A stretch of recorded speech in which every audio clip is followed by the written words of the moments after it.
Grace and peace, beloved of God. This is Apostle Cheryl L. Richardson, and I'm with you here for another episode of Shatter the Silence. We will be discussing domestic violence, of course, because that's our mandate. But what we want you to do is to share, and we're proud of ourselves for even remembering to say this. But please share. You can start a watch party. You can share throughout the broadcast. You can go back and share the replay. The more that we share, hey Kelly, the more that we share, the greater our ability to raise awareness worldwide. Okay, hey Johnny, one of my BFFs forever. Love you to life. Give Gloria my love.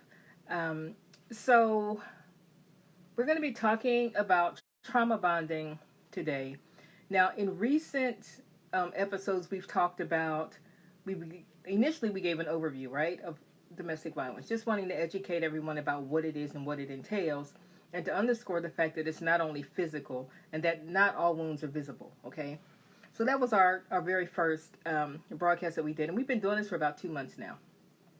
We've also talked about gun violence and domestic violence. We've talked about the fact that men are victims as well. We've talked about the fact that anyone can be an abuser and anyone can be a victim. We've talked about the frequency of this occurring in the church, that in Christian homes it's actually statistically it's been established that there is more domestic violence in Christian relationships than in non-Christian, which is a horrifying thought. We've talked about the fact about workplace violence and how it connects to domestic violence. We've even touched on mass shootings and how over 50% of mass shooters also have a history of domestic violence. So they have an inability to even get along with those closest to them in their own support circle, okay? So we cover lots of different topics. We're prayerful about what topics we share. Hey, Alicia. Hey, Horace. We are prayerful about what topics we share, right? And when we share them, we don't just willy-nilly decide what we're going to share. It's not up to us at all. So we're very prayerful about it. And we endeavor to talk about what it is that the Lord impresses upon our heart to talk about. And it's been mind-blowing because what we've noticed is right after we address a topic, it hits the newspaper where something major has happened around the topic that we've just discussed. So it's like God wants to prepare us for what's coming, but also how to address it when it comes and how to prevent it from coming in the first place. And so we've got to do a better job of being proactive and not reactive. I don't know about you, but I'm tired of feeling bad about people being abused or being mistreated or not fulfilling their destiny or losing their life, because all of that, as touching as it may seem, is reactive. It means something horrible had to happen for us to feel what we're feeling. And the Lord prefers, okay, and it's our mandate to encourage us and to provoke us and to aggravate us if necessary into being proactive about it, being able to recognize the signs, being educated regarding how to help others. The fact that you or I may not currently be involved in a domestic violence situation does not excuse us from being a source of light to those who are. And we know that 1 in 4 women are. We know that 1 in 7 men are. And so the likelihood that you don't know anybody that's dealing with this currently, slim to none. It's statistically impossible. Someone that you know is dealing with this right now. And do we not have a responsibility to help one another and to bless one another as much as possible?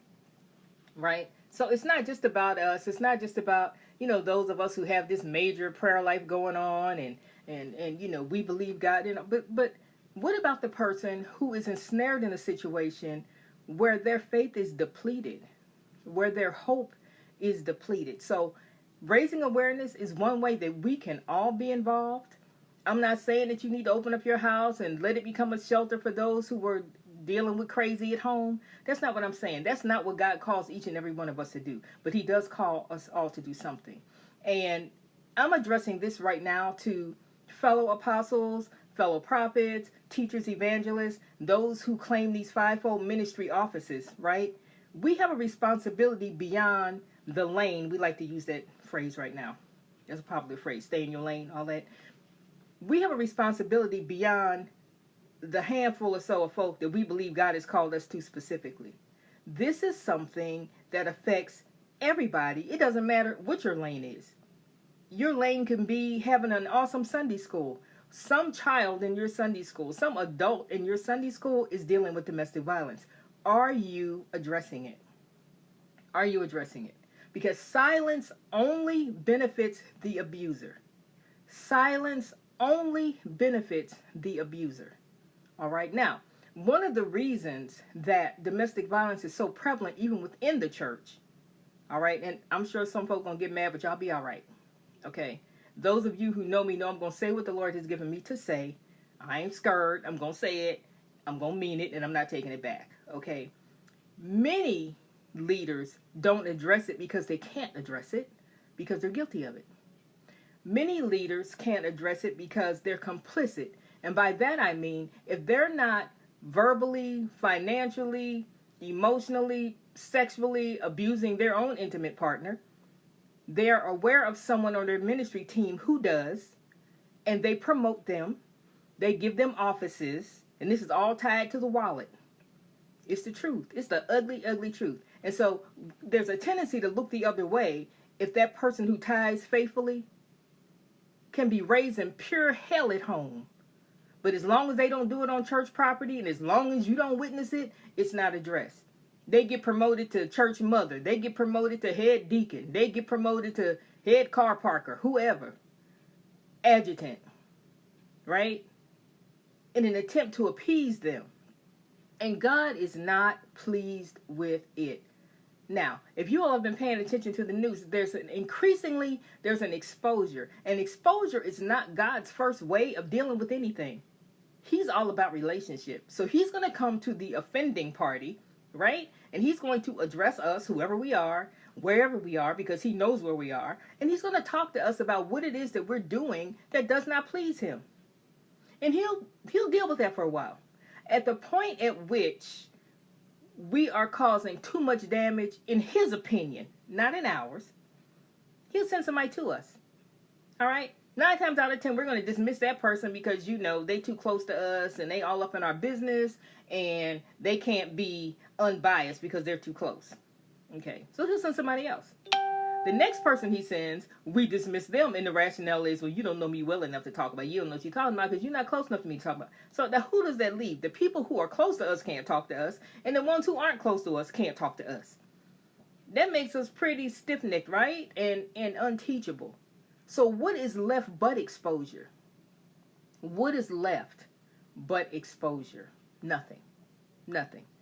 Nothing, and you continue to live. Okay, I mean, there's other ways that he can address you, but the thinking is that he preferred that you live and get on track and stop hurting folk. Okay, so whoever that was for, because that's not even in my notes. Okay, whoever that was for, just take that, run with it. Okay, take that and run with it. All right, so today we're going to talk about trauma bonding. Oftentimes, one of the things that survivors or victims run into is frustration on the part of their family and loved ones who don't understand why they are still in that relationship. Why are you staying with him or her? I wouldn't let anybody treat me like that. Blah, blah, blah, blah, blah, blah, blah, blah, blah. And some of that is frustration. Some of that is just ignorance and just not understanding the whole process. So today our focus is on getting you to understand and encouraging you to share. This is important. Okay, this will save somebody's life. This will help keep their support system intact. The more that we can understand, the more we can make an educated, informed decision, right? The Bible tells us to count the cost. This applies to no matter what decision we have to make, what circumstances we find ourselves in life. That is the underpinning. It is the primary reason that even if the finances line up, even if people have a support system, even if they have a strong church family and they have an amazing prayer life, that they get stuck. And so if you can understand, because I've already told you that somebody around you is dealing with this right now. They might be lying and not telling you about it.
It's like glue. And the opposite of a bond is something that's open or loose or unfastened or let go. Okay? All right? So again, a bond is a biological and emotional process that makes people more important to each other over time. That's what a bond is. Now, it's cumulative, okay, which means it builds over time. And bad times bond people as strongly as good times. Bad times bond people as strongly as good times, okay? Please share this. The things that we experience together oftentimes determine the intensity of our connection to other people. This is why people who have gone to war together, or people who have survived natural disasters together, or people who have gone through and experienced intense thing of loss, are incredibly close and don't necessarily have to be around each other all the time, right, in order to maintain that closeness, because it's a biological bonding that occurs as well as an emotional bonding. So if we can understand that it's not just about, I'm crushing on you, or I like you, or I feel attracted to you. It's not just about a choice that a person makes to disconnect from someone that's harmful to them. If we can truly grasp that, there's some biology going on here. Okay, some chemicals that are being released in the brain that feed this. We can better understand, and maybe we can be a little bit more patient with people who either don't leave a situation that we know is crazy dangerous, right? A situation that they can verbalize is dangerous, but they feel incapable of leaving. If we can understand that it's not just about them deciding to leave, that it's not that simple, that it's a lot more complex than that, then we can be kinder and genuinely more supportive when we are dealing with them, okay? And that's important, because if we're not, then we isolate them further, and that places them more firmly in the hands of the abuser, right? Even if we're not talking about physical abuse. There's more than one way to emotionally strip and devastate a person to the point where they can't function without killing them, okay? And so it's not unusual for that to occur.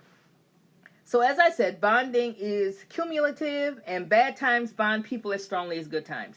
So you can go through positive times. You can go through positive experiences. Maybe you had a great time in college. Maybe you had a great time in your postgraduate work, or an awesome time in high school. And because of that, the people that you've shared these experiences with are incredibly close to you, right?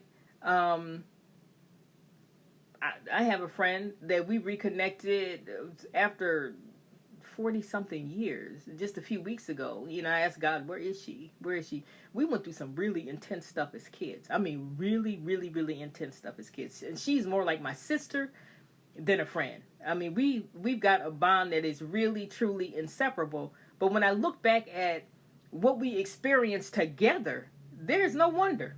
There's no wonder. So good times as well as bad times intensify the bond that we have with others, okay?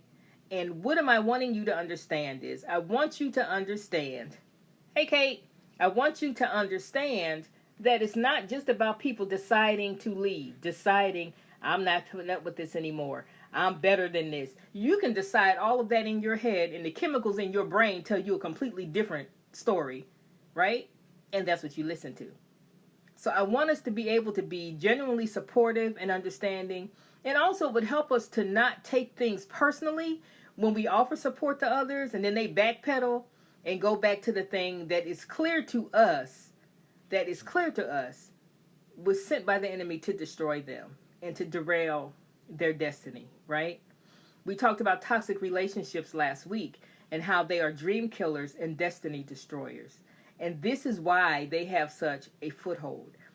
So there's the aspect of what the victim is dealing with, but the other piece, the other thing that contributes to them staying, is our lack of support and our lack of understanding about what they're actually going through. Okay, so we're going to talk about that some more too. So it's a twofold thing. And what I want you to understand is, no matter what it is you feel that you can give, and no matter what kind of support it is that you feel that you can provide. If it's not opening your home, if it's not, you can provide them with information, right? You can connect them to some domestic violence advocates, right? You can get them in touch with someone who is trained. Now, let me just say this. The fact that I'm sure your pastor is amazing, and I'm sure the service is on fire on Sunday, does not make them qualified to address this on a one-to-one basis. But what they can do is address how wrong it is over the pulpit. Not on Tuesday night when nobody comes. Address it on a Sunday morning. Make it a series. We have series about everything else.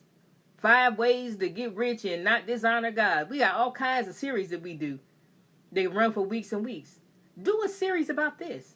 Do a series about domestic violence. Do a series about how it affects children. Do a series about how prevalent it is in the church.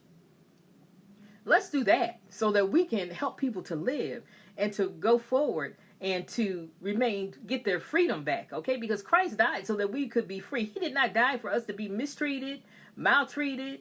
That's not what he died for. So we're not even appropriating all that is already available for us. And we've got to help each other out of this bind, okay? All right. So bonding is cumulative. We said that. And bad times bond people as strongly as good times, right? So experiencing together extreme situations and extreme feelings increases the bond.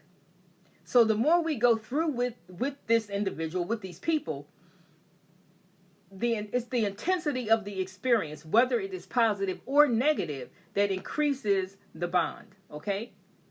Everybody understand that? All right. So trauma bonding is a term that was developed by Patrick Carnes. All right. And he describes it as the misuse of fear, excitement, sexual feelings, and sexual physiology to entangle another person. To entangle another person. All right. So growing up, let's look at this. Growing up in an unsafe home makes later unsafe situations have more holding power. So growing up, having a history, right? So it can be from when you were a child, or it can be from an experience that you've had as a teenager, or it can be from an experience that you have as an adult. Once you experience a traumatic relationship, it makes it more likely that you're going to find yourself in another one. Okay, and again, this is not, well, he or she went through this with this person. Why would they then get into a relationship with that person? It doesn't make any sense. It's easy for us outside of the relationship, right, who don't have a emotional and biological bond to the abuser to make that declaration. Because we're making it outside of the thing that is ensnaring them. So, of course, it looks different to us from the outside. Of course, it looks crazy to us from the outside. Of course, it's frustrating and it doesn't make any sense to us. But I think it's important that we understand that we're looking at it from a skewed point of view. We're not looking at it from their perspective. We're not looking at it having to filter everything through this trauma bond that's been established because of the intensity, because of how ugly it's been, because of how horrible it's been. And we're going to talk about why that is so powerful, why it's such a powerful thing. So it's more complicated, church folk, than just saying, well, that's a demon. Well, that's a demon. Okay, there is some of that. But some of it is biology. Some of it is what happens in our brain as we are exposed to these kinds of situations. And so it's important that we don't over-spiritualize everything, okay? Because when we do that, it excuses us from any responsibility of addressing it. We want to get deep and mystical. Gabriel's not going to blow his horn. None of that's going to happen. Okay, we have to get educated. And God makes this information available to us. It's our responsibility to avail ourselves of it, to share it, to continue to grow, and to be concerned enough about one another to do something about it. So let's stop being spooky. Let's just stop that, okay? So growing up in an unsafe home makes later unsafe situations have more holding power. Trauma in one's history causes numbing around the everyday aspects of intimacy.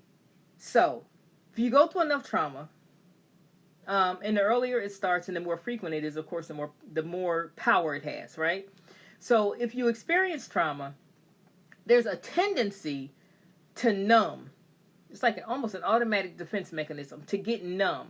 Because if you're in a situation that you cannot change, the only way that you can deal with it, right, is to change the way you look at it. So you minimize it, you numb it, and you get to a place where you really don't feel a whole lot. So what effect does that have going forward? So now you're moving through life and you're not feeling a whole lot. You're not feeling a whole, and that might manifest with you screaming and yelling all the time. It may manifest with you being very quiet and withdrawn. It may manifest with you just being kind of flat affect, no facial expression, no response, no nothing, you don't care, whatever. But so what it takes to break through that numbing, right? Because that's a survival response. What it takes is intense feeling, intense emotion. And the only way that you're going to get that is through an intense person, right? Someone that's over the top, someone who is domineering, loud, boastful, overconfident, arrogant. It takes extra emotion, extra drama to cause a person who has a history of trauma to feel anything. And so the appeal is, okay, now I can feel something. This person causes me to feel something. This person causes me to feel cared for. They cause me to feel safe. They cause me to feel protected. I feel alive when I'm with this person, right? I feel interested in life when I'm with this person. And quite naturally, that feels like a great improvement over moving through life not feeling anything at all. Right? It's exciting, it's appealing, and the fact that most abusive relationships start off great. I mean, people don't start off punching you in the face and cussing you out and talking about your mama. That's generally not how it starts, okay? You have to be pretty messed up for them to start that way, because they've discerned that you're not going anywhere after they do that. Most victims have to be worn down over time. And so it starts off with love bombing, and we'll talk about that in another thing. But it's excessive. You're wonderful. You're amazing. I've never met anybody like you in my life. Oh my gosh. Oh my gosh. Oh my gosh. How could other people have treated you so bad? You're amazing. You get the gifts. You get the flowers. You get the attention. You get the calls. How are you doing? Make sure you let me know when you're home. Make sure you let me know when you leave.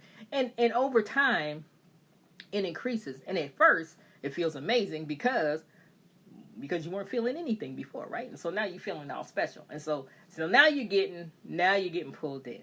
And that's typically how it begins. What am I saying? If it looks too good to be true, it probably is. I'm sorry. Normal life is not living on the mountaintop and on a pinnacle of ecstasy and life is amazing. Sometimes life sucks. Sometimes it's not fun. Sometimes it's hurtful. Sometimes it's challenging. But it's not ever always on a mountaintop. We can't even live up there like that. And so that's not normal. If that's what you're experiencing, that's not real. That's not real. Okay? And that's also like a red flag. So, trauma in one's history causes numbing, right? Around everyday aspects of intimacy. And traumatized people are drawn to dangerous people and situations because it causes them to feel. So this is why a lot of times you have women and even men who are drawn to the bad boy or the bad girl, the one that lives on the edge, the one that if you get involved with them, it's going to be some drama because drama follows them everywhere they go. Why? Because they don't respect others' boundaries. They take what they want. They're loud. They're inconsiderate. Okay? That's it. That guaranteed drama. Guaranteed drama. So the appeal for someone who is like that, right, is an indication that there's some trauma in the history and that this individual is wanting to feel something again. Okay? It's very intoxicating. It's very intoxicating. It's exciting. You never know what's going to happen next, blah, blah, blah. But that's like a made-for-TV movie. Life is not made to be lived that way, beloved. Okay? All right. So now we understand why we can find ourselves drawn, or why a victim can find themselves drawn to someone who is completely dangerous. Anybody outside of the relationship can look at it and say, that's not going to end well. That's not going to end well. Okay? Dude robs banks for a living. What is appealing about that? What is the appeal? What is the excitement about that? And it always involves a violation of boundaries. It just always does. There's no way to be dangerous and respect the boundaries of others. Those two things are like mutually exclusive. Okay. So we've talked about what bonding is. Now let's talk about why it is that more in more detail. Why it is that people oftentimes, men and women, find it difficult to get away. The victim becomes addicted to the hormonal roller coaster. So there are hormones that are released in the abuse cycle. Okay. And that's a whole nother Facebook Live. But I want to talk to you. Let's just touch on what the abuse cycle entails. Okay, so there are generally 4 phases. You'll see this demonstrated in lots of different ways. We have posted it on our Facebook page, on all of our pages, and in our closed Facebook group for domestic violence warriors. So there is the tension building phase, and that's the phase where you know it's coming. You can tell it's getting ready to be a hot mess. It's getting ready to be some fist through the wall, fist upside the head. Somebody's getting cussed out or something. You can just feel it. You can cut the tension with a knife. Then there's the actual incident, whatever that is. It can be physical. It doesn't have to be. Then there's the reconciliation phase. And that's when, I'm sorry, I love you, you mean the world to me. Sometimes, depending on how far along you are in the process, they'll throw in, but you shouldn't have done blah, blah, blah. And if you hadn't done blah, blah, blah, then I wouldn't have done what I did. And what you did was wrong, and it's your fault that I did what I did. Okay? All right? You hear how convoluted that is? That's exactly how it goes. All right. So you have the reconciliation phase. And during this phase, you get the apology or pseudo-apology. You get tricked into thinking you're getting an apology, okay? You get gifts, you get flowers, you get taken out to dinner. Whatever it is you've been asking for, you kind of get it. You get more time. They don't stay out with the fellas. She doesn't stay out with the girls. I'm going to stay home and spend time with you. Blah, blah, blah. We're going to do this together. We're going to go to church together. I could care less about God. Don't want to go to church, but I'm going to give you this to get you calmed down. And that's the reconciliation phase, okay?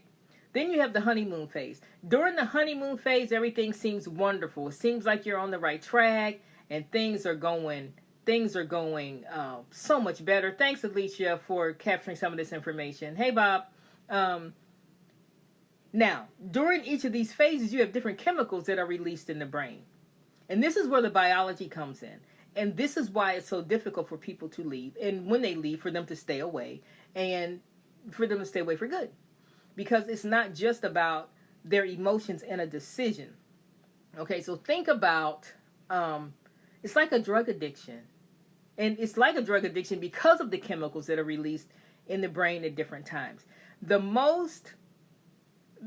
reinforcement scientifically that has the greatest power, the greatest strength is intermittent reinforcement. This is why gambling is such a crazy addiction. Because you don't win all the time, right? You win sometime. And you win just enough to keep giving them your money, right? And so this is how people get addicted. They're chasing that the chemical response in their body, the euphoria that they experience when they do win is what they're chasing. And it's what continues, despite the fact they may have lost more than they've ever won, but they keep going because they crave that feeling that they get when they do win. And it's the same thing that happens in an abusive relationship. It'd be less powerful if they were mean all the time. Then you could say, wait, this is crazy. But they're not. Sometimes, because abuse goes in these cycles, you have tension building, you have the incident, then you have reconciliation, right? So now they're being nice. And you're releasing these hormones. You're releasing hormones that cause you to feel better and to feel exhilarated and to feel accepted and like you have value. And this is why when we come across the path of a victim, it's difficult for us to encourage them because what they're craving is acceptance from the abuser. I'm going to just let that sit there. They're craving acceptance from the one who caused the damage. They're craving it. There's a biological craving that's occurring in their brain for that specific person, not just any person. not just their best friend. And this is why when you're talking to them, they can feel encouraged and uplifted in that moment. And as soon as you're not talking to them, they fall victim to the abuser again. Because there's actually a biology that's taking place, okay? And it's so important for us to understand this so that we can measure how we help, right? So that we can be thoughtful about how we help, and so that we can have healthy boundaries in place regarding what we extend to someone who's in this set of circumstances, because you can completely deplete yourself trying to help someone in a domestic violence situation. I'm just going to tell you the truth. I am a domestic violence advocate, for sure. I am a career mental health professional, and I'm telling you, if you don't have healthy boundaries, you'll be a hot mess trying to help them. So you've got to get your own boundaries in place, right? You've got to identify your strengths and what you're not good at in this situation. You have to be able to do that in order to keep yourself healthy and to keep yourself safe as well. Okay, so during the incident of abuse, the stress hormone cortisol can be activated. Okay, and you've heard of cortisol. It's a very important hormone, but having too much of it causes tremendous health issues, right? It helps you can retain weight, you can develop anxiety. All these things can just kind of go haywire if the cortisol level in your body is too high. And it responds to stress. So you better believe that if someone is dealing with domestic violence, they've got probably an elevated cortisol level. It's almost guaranteed, okay? Although cortisol is important, having large amounts of it in one's system has long-term negative health impacts. There's a higher risk of insulin resistance. You can develop type 2 diabetes. You can develop cardiac issues, all from having too much of this hormone in your system as a result, right, of the abuse that you are experiencing. And the stress comes from the actual incident, but the stress also comes from anticipating the next one. Because remember now, domestic violence occurs in a cycle. So what you know is you have the tension building. You know there's going to be an incident. You're not sure how intense it's going to be. They tend to gain intensity as they increase in number, right? So every time you go through the cycle, the incident is a little bit more intense. Maybe you just got cursed out the first time. You might get pushed or shoved the second time. You might get physically punched the third time. They might punch a wall the next time. You could end up in a strangulation situation. So over time, it increases. Either the act itself is more intense or more violent, or the amount of time that the incident lasts increased. Okay? Maybe the first time it was only a few minutes. Now the next time it's a whole hour. Now somebody's sleeping on the couch because, they just won't stop. So it increases. It increases. And so during all of this, you have these hormones that are being released. Then during the reconciliation phase, you get relief from all of that, right? Because now you feel accepted and your brain is now releasing other chemicals. Dopamine is one of them. The feel good. Okay, oxytocin, which is also known as the cuddle hormone. Okay, so now you've got this intimacy and we're sorry and all of that, and it's a vicious cycle. And every time it happens, it intensifies the trauma bond. Okay, I hope this is clear. Okay, during the reconciliation and honeymoon phase, dopamine is released and plays a pivotal role in the victim seeking comfort from the abuser. Okay? So then you have the tension between what you know is wrong, that you shouldn't be treated this way, and what your brain is telling you, which is, well, just, it's okay. They're sorry. They said they're sorry. Now, what further complicates it is this for church folk. We will hijack a scripture in a heartbeat. We will misappropriate. I'm going to keep saying this until we stop doing it. We will misappropriate scripture. Forgive so that you can be forgiven. They said they're sorry. And how many times? And poor Apostle Paul, he gets misquoted all the time. Well, how many times should we forgive? 7 times 7. Or 70 times 7. That's not what Jesus meant. That is not what the Word of God means. And we need to cut it out. Just stop it. Stop it. Stop it. Stop it right now. Stop taking scripture, right, and using it to justify inaction. Stop taking scripture and using it to justify horrible boundaries. Okay? Because at the end of the day, right, You can forgive somebody and not remain a punching bag. You can forgive somebody and not be in their life. The fact that you forgive them does not mean that they need to be in your life. Doesn't mean that God wants them in your life. And I would submit that if they're treating you that way, I would question if God ever sent them into your life. Because that don't sound like something God would do to me. That's not his character. Why would he need to do that? Well, we all have a different cross to bear. Some of these crosses, we went and got the 2x4s and we built the cross. We built the cross. And we need to just acknowledge that that's what happened. Okay? We get delivered a whole lot faster. We just admit how we got jammed up in the first place. Stop blaming it on God. Stop. And so many of us were taught, you stay by that person, you stay. God hates divorce. He hates divorce. He hates fornication. He hates adultery. He hates people getting punched in their face. He hates us disrespecting one another. He hates when we remain in a situation and then over time we get pulled out of character and now we're saying things and we're doing things that we normally wouldn't say and do. We're saying things and doing things that violate our own core values. He hates all of that. So how about stop doing the thing that feeds all of those behaviors? How about that? Rather than justify it, staying in it. Okay, so whoever that was for. All right.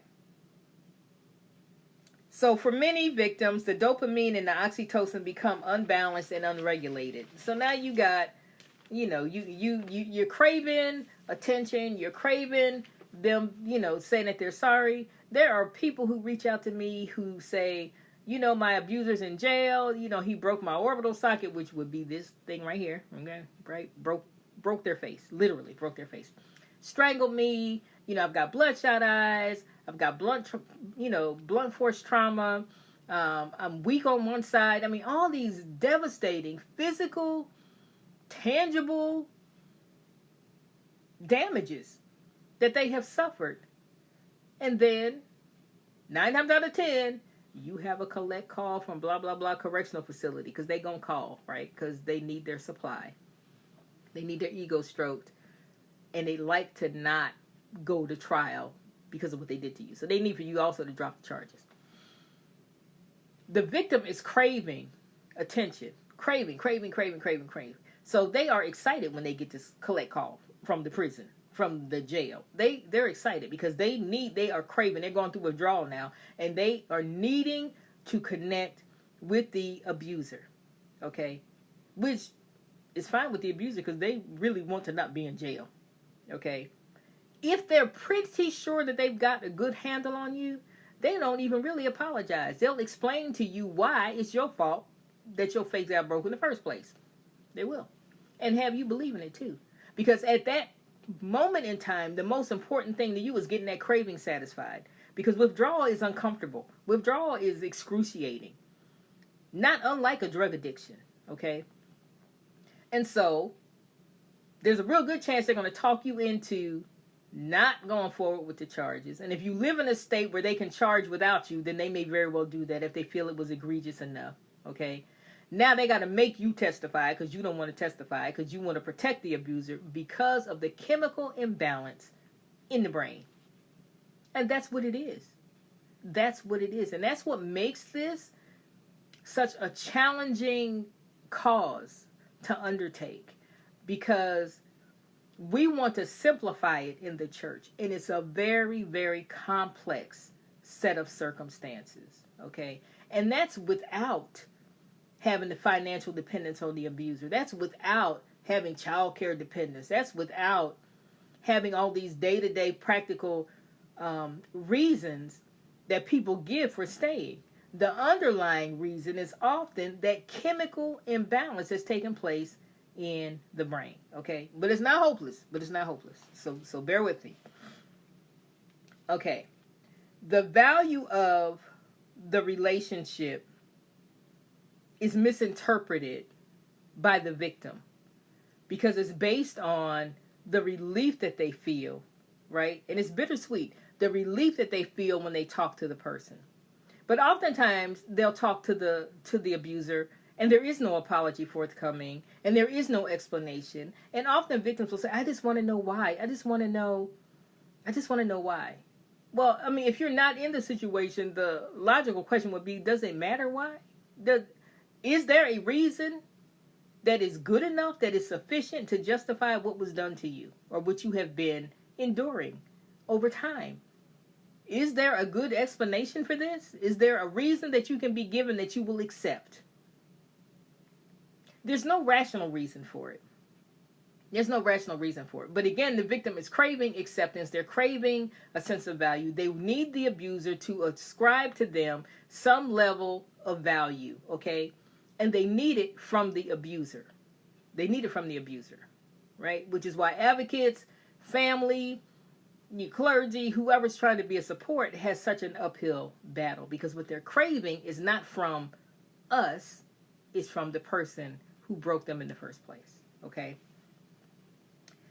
Having reactions of craving and dependence and withdrawal often occurs even if the victim is aware that logically the abuser is dangerous. So you'll have them say to you, well, I know he did this to me and I know I have to stay away from my kids, but now I remember this. My English teacher from elementary school would be proud of me, but everything that comes before but is eliminated once you insert but into a sentence. It's like you didn't even say the first part. So it's an illusion of being rational. It's an illusion of being understanding. It's an illusion of logical, rational communication. But as soon as you say but, you really have erased everything that came before but. Everything. But. Okay? So, they can know in their head that it doesn't make any sense. They can look at the facts. They can look at the hospital bills. They can look at the ride in the ambulance. They can look at the blood that's still on the walls at the house. They can look at, you know what I'm saying? All of these tangible, all this evidence that this is an incredibly dangerous situation. They can look at the fact that the abuser said, I'm going to kill you, and still crave to go back. And it's important that we understand what's happening, again, so that we can be a little bit more kind and supportive, okay, when we're dealing with folk, and not be so dismissive and not get frustrated and not take it personally. Because this is not something that they have any control over.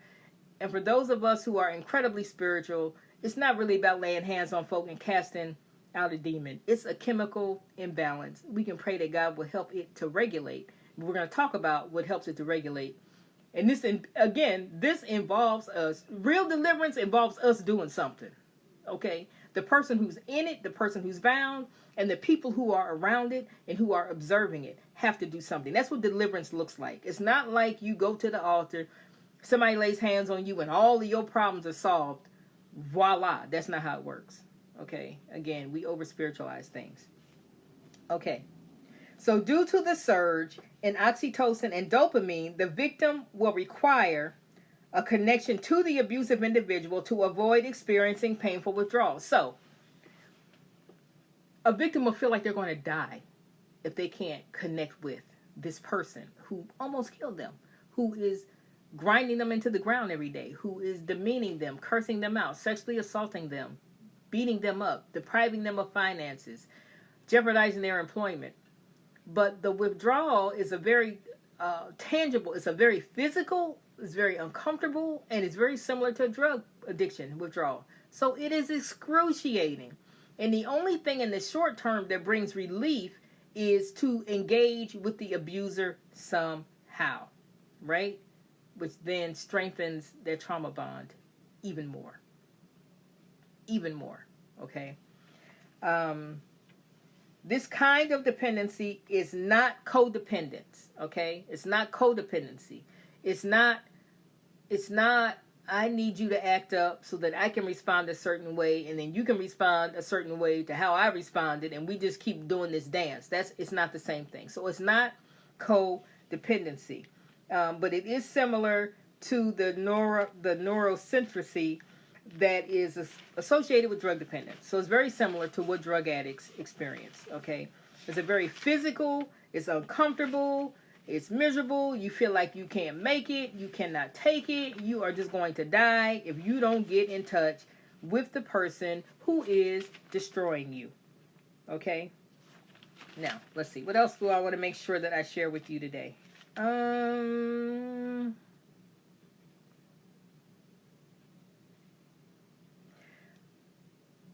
Okay, we've talked about cortisol, And so high levels of it is a stress hormone. When you pair it with the dopamine, it really, it's like a reward, right? So when are these things secreted in the brain? During the incident, you'll get that cortisol. You'll get the stress hormone. During the reconciliation phase and the honeymoon phase, you get the dopamine. And you put those two things together, what comes next? Tension building comes next, right? So now you've got these chemicals at a high level in your brain, and here comes the incident again. And this is why people stay. This is why, on average, a woman will leave 7 times before she stays away permanently. 7 times. But when you think about how each cycle intensifies, and you think about how these chemicals are secreted in the brain each time, by the time she does leave, it is a massive undertaking, right? And that's if she lives, because many women don't get to do this 7 times. They don't make it out. They do not make it out, okay? But even if he or she does leave at time number 7, or even prior to that, what's going to happen when they leave? They've got to rebuild their life. They have to have a safety plan. All these things that they have to do. And then the withdrawal hits. And because you've gone through this cycle numerous times, and you've left and come back numerous times, the chemical balance in the brain is over the top. And now more than ever, you need to connect. You want to know what they're doing. You hope they don't go on with somebody else. And what many victims will say is, I'm really concerned about the next person. The reality of it is, you're probably horrified at the idea of them going on with somebody else because you feel like you need them and they are declaring that they don't really need you. Okay? So it's important to be honest with ourselves about that. There's some concern maybe about the next person, but most of the concern is probably how can they go on with their life? And I'm feeling the way I'm feeling, and I'm dealing with withdrawal, and I'm willing to, okay, now let's grab a scripture. I'm willing to forgive them and to start over, and to not hold it against them. You know, after all, the Lord, throws our sins in the sea of forgetfulness when we repent. I just need for him or her to apologize. I just need for them to say that they're sorry, right? Because you've got this war of these chemicals going on in the brain, and that is what's happening. So even after they finally do leave, understand that they are going through withdrawal. No matter what they say to you, they are experiencing withdrawal. And there'll be times when they feel like they're doing amazing, they're focused, they're looking forward, they've got this amazing support system. And then at 2 o'clock in the morning, when they are laying there by themselves, they will miss the way this person feels laying next to them. They will miss the way they smell. They will miss their voice. They will miss their laughter. Then they'll remind themselves it wasn't always bad. No, because there are 4 phases. So during the reconciliation phase and during the honeymoon phase, things were probably amazing. At the very least, there was an absence of an incident, which feels like a gift, right? So understand that they're dealing with all of that. And so just getting out does not solve the problem. Just getting out does not solve the problem. There's more to it. There's so much more to it than just getting away. And we think that once a person is gone, okay, they can go on with their life, they can build things up, blah, blah, blah. They've got to deal with withdrawal. And they've got to navigate that successfully. And they have to keep going. Which is why you'll see, if I respond to someone on Facebook, my hashtag is always keep going with the purple heart. Keep going. You just have to keep going. You have to keep going. The longer you get away from it, the better you can restabilize, and your chemical imbalance can regulate itself and it can calm down, okay? And you need that along with a viable support system and people understanding that you might be going flip-flopping back and forth, back and forth, back and forth. You need to not be judged. But having said that, people need to be honest with a victim. You don't not tell them the truth because they feel like they're being judged. Because on the one hand, that's a ploy to get you to stop holding them accountable, to stop having an expectation of them. So you don't want to judge them as a person or demean their value as a person or criticize them as a person, make them feel like a horrible parent if they have children, make them feel like a horrible human being. How could you let someone treat you that way? Understand that it's a chemical imbalance going on. Understand that it's a day-to-day, hour-to-hour, minute-to-minute struggle sometimes. They will be stronger sometimes than others. They may, in fact, go back, right? It's important that you have healthy boundaries so that you don't go down the tubes, because you won't be able to help them later if you self-implode, if you burn out. And if you do, it's because you're carrying it the wrong way, okay? So, victims oftentimes become ensnared in self-blame and in desperation, okay? And as we've said, some never leave. Some leave repeatedly and return.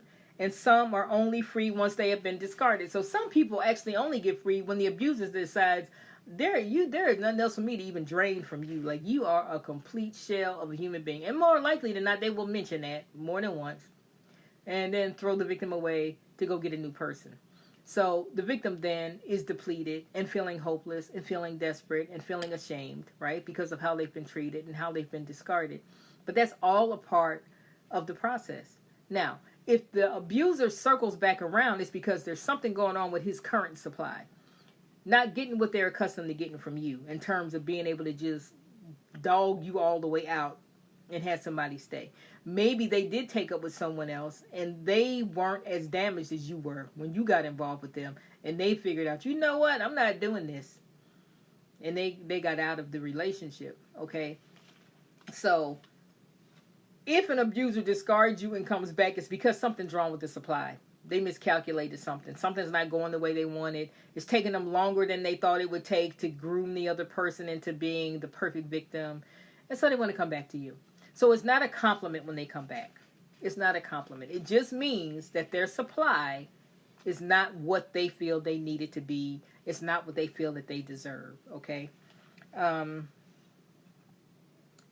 The one thing that I want you all to understand is this. Victims are not targeted initially because they're horrible, because they don't have anything to offer. That is not why they're targeted. They're targeted because they have a whole lot to offer. They're targeted because they stroke the ego of the abuser. They are targeted because they find this dangerous side of the abuser attractive, and so they reinforce it. They are targeted because they have a lot to offer, because they're smart, because they're resourceful, because they'll work 4 jobs and come home and cook dinner and raise the kids. You know what I'm saying? And so an abuser's not going to attach to you if they don't think it's something that they can extract from you. It could be finances. It could be a place to stay. It could be a sex partner. It could be any number of things, right? But none of their reasons, none of their actual reasons are healthy reasons, positive reasons, and they will leave you depleted every single time, okay? So don't tell yourself, I'm a horrible person and this is why I keep attracting these people. And let's not, again, over-spiritualize it. Yes, there are familiar spirits. And yes, these spirits know. Of course they do. Of course they do, right? But what the man or the woman knows, if they're not in tune with this spiritual side, is they know what they need to continue their shenanigans. And they know if you have it or not. Okay, and that's really all that really matters. Once they identify that you have what they need, then the love bombing commences. And we'll talk about that in another Facebook Live, okay? So it's because you have what they need, what they want, right? That they're drawn to you in the first place. They're not very patient, so they're not going to waste their time with someone who doesn't have what they have identified that they need. According to Psych Central, trauma bond indicators include, you ready? You might want to write some of these down. If someone wants to type them to capture them, feel free. Share. Hello to everyone who has joined. I am Apostle Cheryl Richardson, and I am passionate about getting folk free from whatever binds them. Doesn't matter what it is. Right now, the Lord has us focused on domestic violence because it is so prevalent in the church as well. Okay? Silence is not spiritual. Silence is not spiritual. Silence is not spiritual. Okay, there's nothing deep and mystical about it. God does not require it. We need to stop misappropriating scripture. So, do that hashtag. Silence is not spiritual. All right. So according to Psych Central, here are some trauma bond indicators, okay? Number 1, a constant pattern of non-performance. Your partner promises you things but does not follow through. Constantly. Promises all kinds of things. Probably during the reconciliation phase, right? And during the honeymoon phase is when all of that promises usually burst forth, okay? But they don't follow through. Number 2, others are disturbed by something that is said or done to you in your relationship, but you minimize it. You brush it off, you make excuses for it, or you get defensive.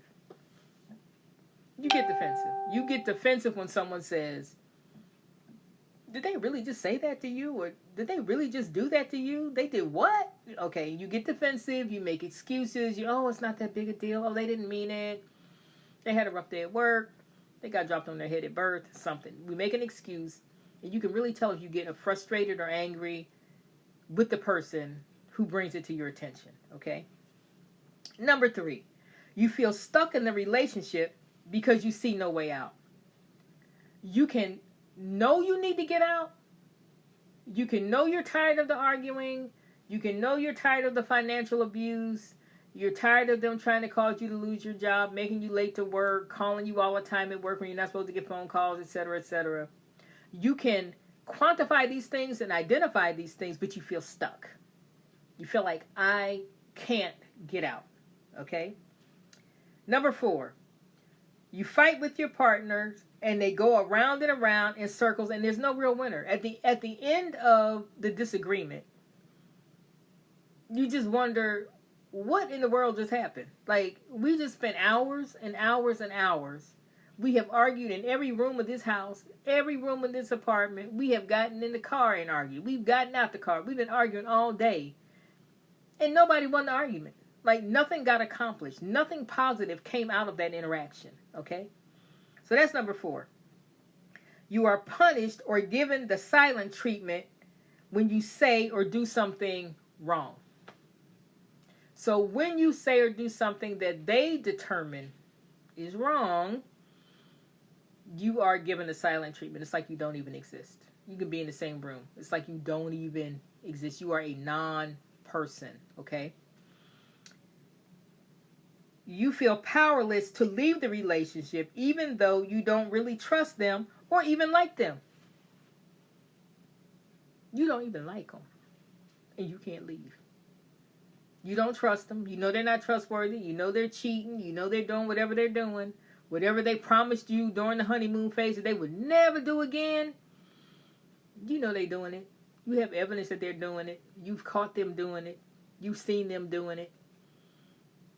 You don't trust them because you know they're not trustworthy, right? And you don't even like them. There is nothing you can think to say that you like about this person, but you can't leave. Okay, and that's because of the chemical activity that's going on in the brain. Number 7. When you try to leave, you are plagued by such yearning to get back with them that you think it might destroy you. So this is why people leave and go back. So you do leave, but you're so miserable. All you can think about is getting back to them. You're so miserable. All you can think about, though, is getting back to them. Okay, so that's a very clear indicator of a trauma bond. Okay, now, intense relationships tend to overtake a survivor's capacity to relate to others. Okay, so it's a two-edged sword. It's easy to become attached to a very chaotic and toxic person and an inconsistent person because of the variable, the intermittent reinforcement. So it's easy to become attached to them. However, it's difficult to form a feeling memory about them. So when the victim is separated from the intense partner, the urge to make contact is usually very intense because it is a stable feeling memory that makes separation from an important other person tolerable. So when you have a stable memory, right? Let's say you have a positive relationship with someone. It can be your best friend. It can be a parent, a coworker, whoever. You have a positive relationship with them. They make you feel better about yourself. They compliment you. They hold you accountable. They're honest. You trust them. You know that they are trustworthy. You know that they have your back. You don't question if they love you when you're not with them because you have a stable feeling memory, right? That reassures you when you're not with them. This is why you can have friends who live thousands of miles away, and the moment you're back in each other's company or the moment you pick up the phone and have this conversation, it's like no time has passed because there's a stable feeling memory associated with that person. Now, if we're talking about an abusive person, a chaotic person, an overly intense person, you have a difficult time attaching a stable feeling memory to them because it's all over the place. It's intense. It's dangerous. It's hurtful. It's joyful. It's all these things. And you cannot establish a permanent feeling memory. So when you are away from them, you are miserable. Miserable because you're going through withdrawal. Because you need to feel the chaos. Because you need to feel something, right? And so that further complicates things when you're trying to get out of an abusive situation. The survivor may find that it is almost impossible to relate to anyone except very superficially, even family and friends. So this takes us full circle to what we were talking about in the very, very beginning. Because of all of this chemical stuff that's going on internally, a survivor may have a difficult time. They might be appreciative of your support. They might be appreciative of your love, but they have a difficult time interacting with you authentically. And oftentimes what they show you is what they feel they're supposed to show you because you've been a support, because you've been there, because what they're feeling for you is not stronger than what they feel for the abuser. Okay? And that sounds harsh, but it's just the truth. So they'll deal with you on a superficial. They care about you. They know you care about them. They don't want to offend you. They know you're a support. They know they don't want to discourage you supporting them. They don't want to disappoint you. But the overriding sensation that they have is that they need to reconnect with the abuser. Okay? There's an actual biological craving for intensity that is not found in a normal relationship. And this causes the victim to feel totally alone and empty. Okay. If I'm having a biological craving for this danger and being on the edge and, oh my God, what's going to happen next? Because I'm feeling something. Especially if I have a history of trauma, right? Having that in a normal, that's not normal. So in our normal interactions with each other, we're not on edge all the time and living on the edge, walking on the edge, courting danger. That's not normal, and that's not how normal people relate to one another. So they really can't get that intensity from someone who has not contributed to creating that trauma bond in the first place, okay? So they do their best, and this is why sometimes they feel close, and sometimes they feel far away, and sometimes they feel distant, because pretending to feel what we feel, pretending to feel upbeat and positive, pretending to feel close to the person who's trying to help you is exhausting when you don't really feel it. You don't really feel that, and it's exhausting. So they isolate. And it causes them to feel alone. And it causes them to feel that no one can understand, no one can identify with what they're feeling, no one understands the abuser the way that they do. Okay, and so that's where all of that comes from. All right. Initially, the only thing that seems to bring relief is returning to the abuser, which is why people, both men and women, leave a crazy situation and go back to it. Leave a situation and go back to it. No matter how intense, no matter how dangerous, no matter how close they came to death, no matter how much literature they read, no matter how many support groups they belong to, they'll distance themselves from you. They'll go ghost. They'll go quiet, right? And they're toying with the idea of returning to the abuser because at first it feels like the only thing that's going to bring any relief, just like with the drug addiction. Okay? So often victims feel that there is something very wrong with leaving, all right? And this is further complicated by church folk. No matter what your faith is. We complicate it because we make people feel guilty about leaving in the first place. We make them feel like they are failing because they are leaving. You promised before God and man, and you blah, blah, blah, blah, blah, blah, blah. So we make it difficult for people to do what is best for them because we are holding them to a standard that is a man-made standard in the first place. Okay? So they feel that it's wrong to leave when the abuser is down, to leave when the abuser has said that they're sorry, I feel like I need to give them another chance, and and that's pretty standard. Okay? It's pretty standard. It may challenge their core values or religious beliefs, and at the same time, it may seem that staying is also horribly wrong. So they find themselves very, very, very, very, very conflicted about staying or leaving because it's a conflict, and because you've got these chemicals released in the brain that are like crashing into each other, right? And you've got this craving going on. You want this chemical release in your brain again. You want to feel the euphoria. You want to feel safe, even if it's all a lie, right? Even if it's all a lie, all right? So abstinence from unnatural intensity will over time restore normal relating capacity. Knowing this and being able to outlast the discomfort. So this is what I want to close with. Yes, it's hard. It's horrible. It feels like physical pain. It feels like you don't want to live anymore. It feels like there's no point. It feels like you're the dumbest person in the world. And the more educated you are, the dumber you feel, right? When you find yourself in a situation like this. Because how could I have found myself? I am a therapist. I am a doctor. I am an apostle. I am a deacon. I am a school teacher. I am an attorney. I'm a neurosurgeon. Okay? Domestic violence does not discriminate. Anyone can be a victim. Anyone can be an abuser. It's important if you're a victim. It's important if you are supporting, encouraging, undergirding a victim, that you understand that there's a whole lot of chemistry going on in the brain that they have no control over, that will dictate, okay, what they do next. If you're the victim, I want to say this to you. It is indescribably painful when you leave. And although you may feel exuberant when you first leave, at some point after you leave, you'll start going through withdrawal. When your adrenaline calms down, you're going to start thinking about, well, it wasn't always bad, and they said they're sorry, and then the flying monkeys come into play, their mama, their daddy, their grandmama, their children that you raised like your own, all of that's going to come into play. Playing on that.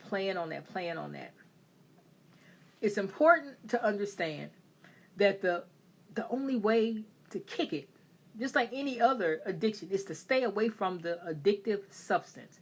You have to stay away. It does get better. It is excruciating at first.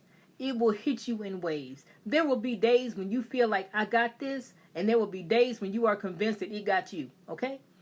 You've got to keep going.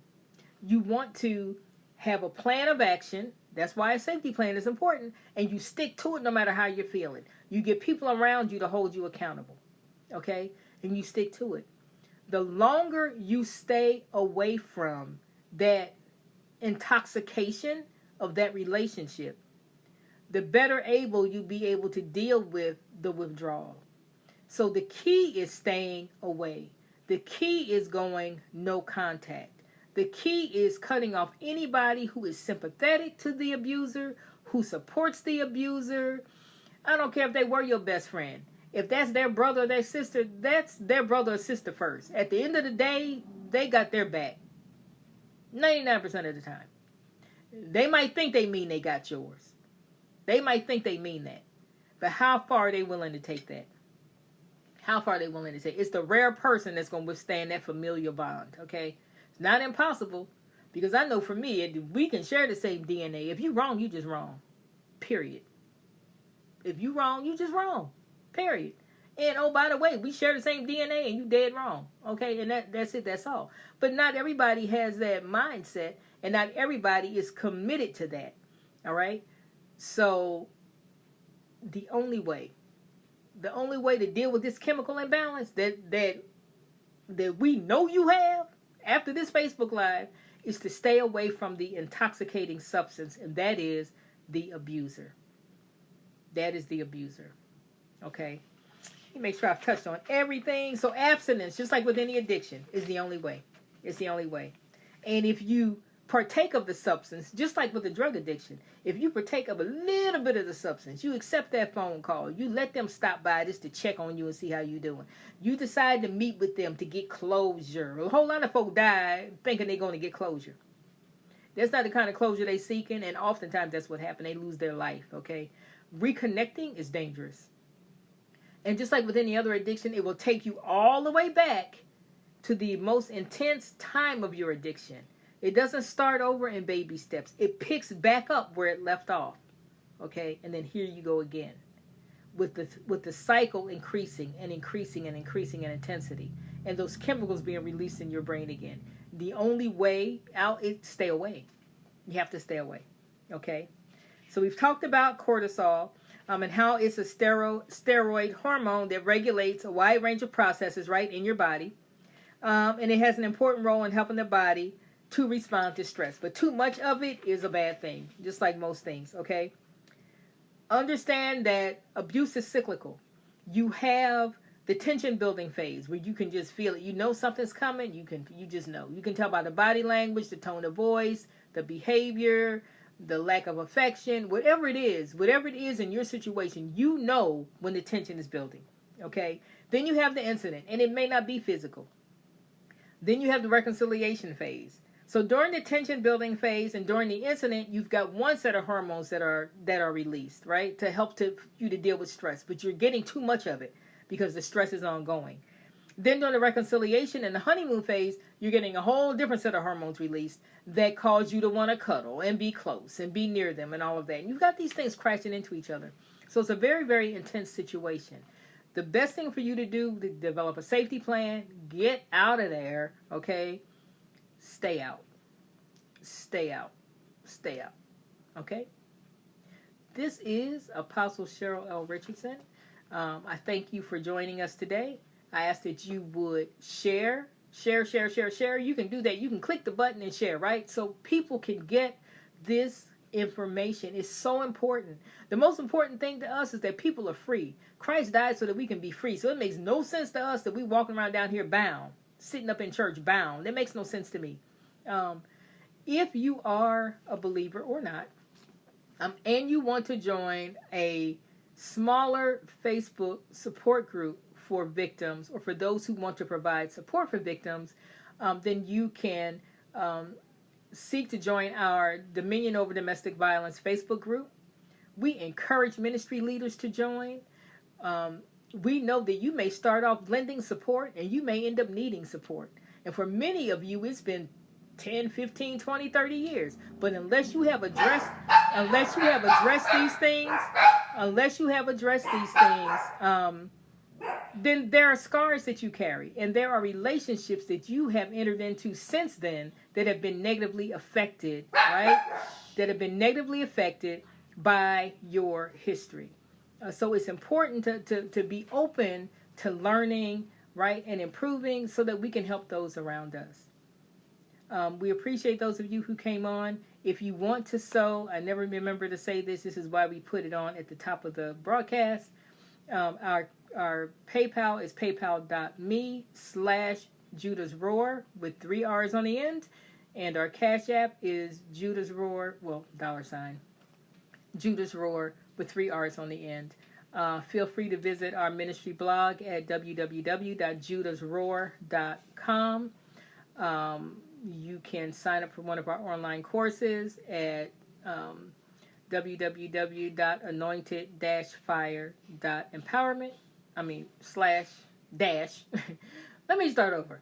www.anointed-fire-empowerment-courses at thinkific.com. So you can visit our Facebook page, inbox us if you have any questions, if you have any feedback. Certainly you are welcome to join our group.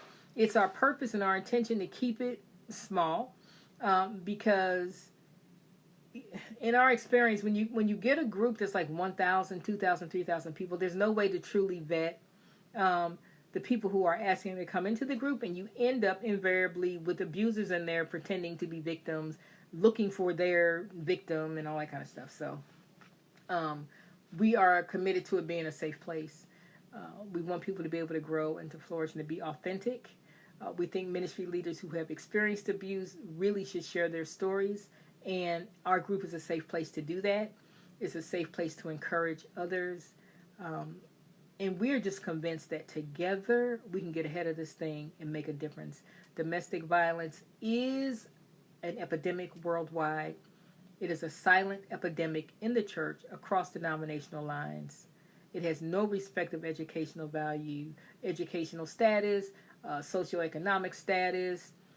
It does not discriminate. Okay, so we love you, and we'll be back on next week. We'll post a flyer as soon as the Lord lets us know what the subject is. Know that we are praying for you, that you can get free, that you are increased in your sensitivity to those around you because it's so prevalent. There's someone that we know is dealing with domestic violence. All right? We love you, and God bless.